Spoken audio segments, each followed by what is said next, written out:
হয় আমরা অন্যদেরটা দেখে জেলাস হই, আমরা মনে করি যে আমাদেরটা আরো সুন্দর হতে হবে, এটাই। তো আমি আজকে সরাচিত্র করছি। এখন এটা হচ্ছে আমার প্রথম বর্ষ, আমি প্রথম বর্ষে আছি গ্রাফিক ডিজাইনে। এটা আমার প্রথমবার। প্রথম থেকে আমার মানে জীবনে প্রথম থেকে অনেক ইচ্ছা ছিল যে মানে যখন থেকে আর কি আর্ট বুঝি যে এরকম আসবো, বৈশাখে কাজ করব। তো এটা অন্যরকম লাগতেছে, মানে খুবই মজা লাগতেছে ফ্রেন্ডদের সাথে বসে। তো ভালো। সরাচিত্র আঁকছি পহেলা বৈশাখ উপলক্ষে। হ্যাঁ, আমি প্রথম বর্ষের শিক্ষার্থী, আমার জন্য সব কিছুই নতুন, প্রথম আঁকছি। এটা আমার প্রথম সরাচিত্র।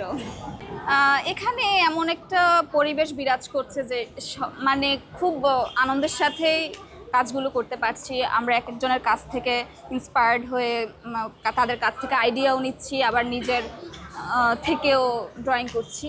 তো সব মিলিয়ে গত বৈশাখে আমি ছিলাম না, আমি ফার্স্ট ইয়ার। এই বছর প্রথম উদযাপন করছি আর উদযাপনে অংশ নিচ্ছি। দারুণ, সময়টা দারুণ কাটছে। এটার পর হচ্ছে আমাদের স্কুল গড়ে অন্যান্য কাজ আছে, অন্যান্য আয়োজনের অন্যান্য অংশ পাঠগুলোতে অংশ নেব। আপাতত সরাচিত্র স্টপ রাখবো, কারণ অসংখ্য সরাচিত্র হয়েছে। পয়লা বৈশাখেও সরাচিত্র হয়েছে, গতবার জয়নুর উৎসবে সরাচিত্র পেয়েছে। তারপরে কেমন লাগছে এই যে গত বছরের তুলনায় এবার নতুনত্ব কিছু আছে না? নতুনত্ব বলতে আমরা তো সময়ের সাথে সাথে আরো বেটার হই আমাদের কাজে। তো গত বছর যেহেতু একটা প্রথম এক্সপিরিয়েন্স ছিল, এই বছর আরেকটু কনফিডেন্স নিয়ে আরেকটু আনন্দ নিয়ে করতে পারছি যে আমাদের সিনিয়ররা টিচাররা ওনারাও কাজ করছেন, তো ওনাদের থেকে আমরা অনুপ্রাণিত হচ্ছি আরো যে কাজগুলো আর কিভাবে ভালো করে করা যায়।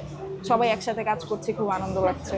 বৈশাখ উপলক্ষে আমি এখন একটা সরা ড্র করছি। একটা সরায় আমি আমার একটা বাংলায় একটা ঐতিহ্য, বাংলার যে মেয়েরা যেভাবে সাজে সেটাও আমি ফুটাই ওঠার চেষ্টা করতেছি। আমার ফ্রেন্ডসরা সবাই বিভিন্ন নকশা, বাঙালি নকশা উঠানোর চেষ্টা করতেছে। সো মেনলি আমরা সরার মাধ্যমেই বাংলা ঐতিহ্যটাকে ফুটিয়ে ওঠার চেষ্টা করছি।